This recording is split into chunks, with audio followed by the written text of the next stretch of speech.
Assalamualaikum warahmatullahi wabarakatuh, sahabat Alpat seantero jagat dimanapun berada. Yuk kita sapa kembali dengan perpolitikan, isu perpolitikan di negeri ini dan isu-isu yang lain ya.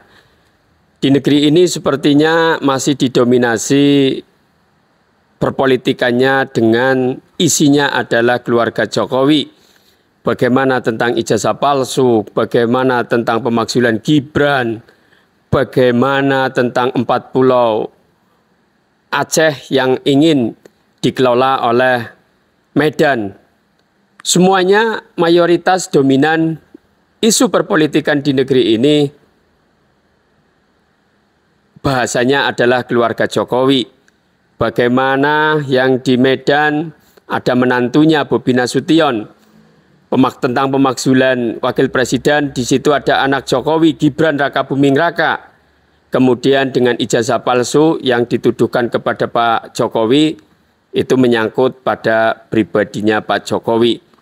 Ini yang akhirnya rakyat mau tidak mau disuguhkan dengan isu-isu ini.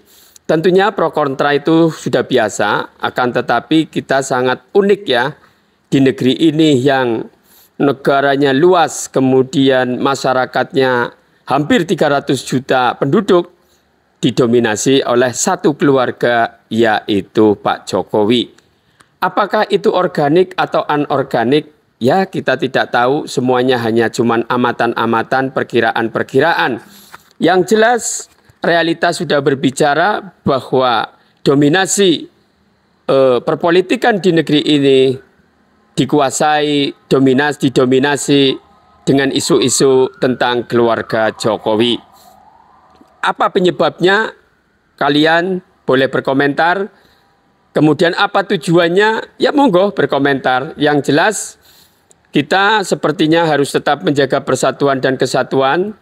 Ada mungkin ya isu lain, yaitu isu nasab Habibah Alwi. Tapi sepertinya tak seramai dengan kasus ini, walaupun kasus Habibah Alwi itu juga isu ya, isu Habib Nasabah Alwi itu juga sempat mencuat di negeri ini, tapi sepertinya lambat laun terkikis sendiri. Yang masih ramai saat ini adalah kasus tentang keluarga Jokowi. Yang paling ramai saat ini yaitu lagi tentang pemakzulan Gibran Rakabuming Raka, kemudian tentang Pulau Aceh yang ingin dikelola oleh pemerintah Medan, yang di situ ada gubernur yaitu menantunya Jokowi.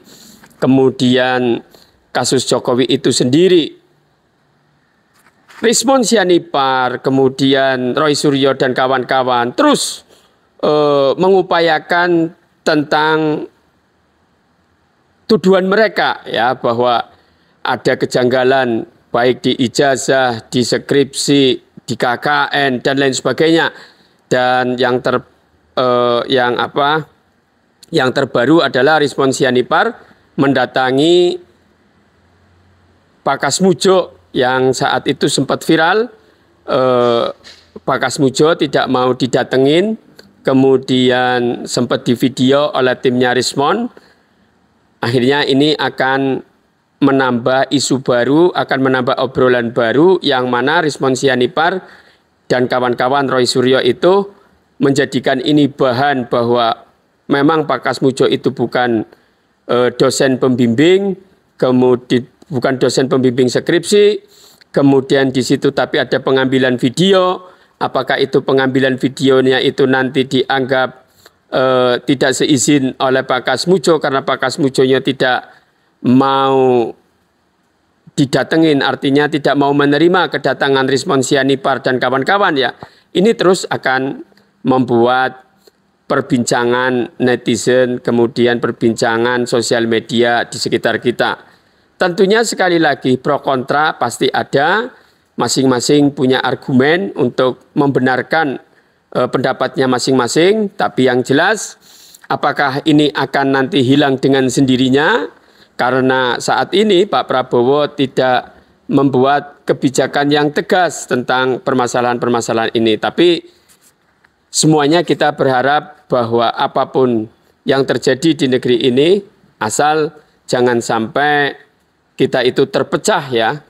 Sekali lagi kita disuguhkan dengan kehidupan berdemokrasi, tapi kita juga punya kewajiban untuk mengokohkan, untuk mengusahakan tetap berjalannya roda kehidupan berbangsa dan bernegara, kemudian bagaimana tetap kita harus bisa menjaga keutuhan NKRI. Yang jelas kita butuh pemimpin yang negarawan, butuh rakyat yang taat kepada pemerintah agar roda kehidupan berbangsa dan bernegara ini bisa berjalan dengan semestinya.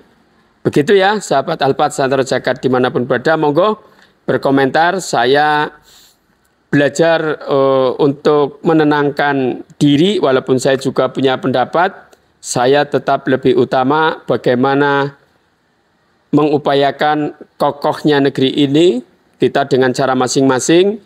Yang jelas kita jangan menggunakan emosi, jangan menggunakan kebencian untuk menyelesaikan suatu masalah. Semoga bermanfaat. Sampai jumpa. Assalamualaikum warahmatullahi wabarakatuh.